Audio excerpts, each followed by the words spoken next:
Le franc CFA est la monnaie utilisée par 15 pays d'Afrique, ancienne colonie française. Il est l'un des piliers du système France-Afrique. Il permet à la France de maintenir sa tutelle économique et politique sur ses anciennes colonies et facilite le pillage des ressources de ces pays africains, et ce jusqu'à aujourd'hui. Sous Macron, le franc CFA a changé de nom. Il s'appelle désormais l'ECO. Mais le mécanisme de prédation reste le même. Le franc CFA est une monnaie créée en 1945 par le général de Gaulle. Au départ, franc CFA signifie franc des colonies françaises d'Afrique. La zone franc englobe 15 pays d'Afrique centrale et d'Afrique de l'Ouest, ainsi que les Comores. Les pays de ces trois zones utilisent des francs distincts qui ne sont pas convertibles entre eux, ce qui ne favorise pas les échanges commerciaux entre ces trois zones.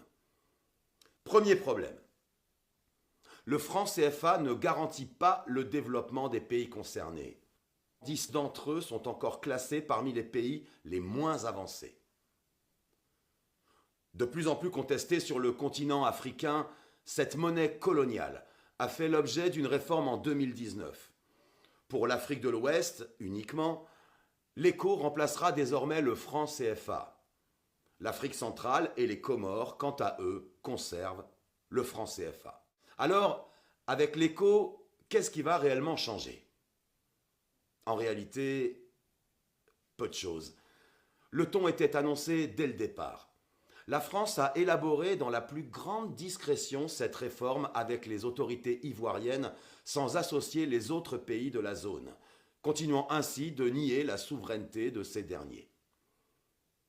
Outre un changement de nom, la présence d'un administrateur français à la Banque centrale des États d'Afrique de l'Ouest a été supprimée, tout comme l'obligation faite aux États africains de déposer 50% de leurs réserves de change sur les comptes du Trésor français.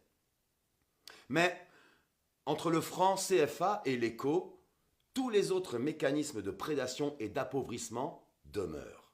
Premièrement, la France reste la garante de l'ECO comme elle l'est du CFA, ce qui lui permet de maintenir un contrôle politique sur ses anciennes colonies.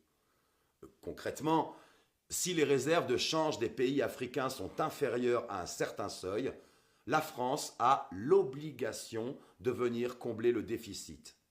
Or, en vertu d'un mécanisme pernicieux, une clause de ratissage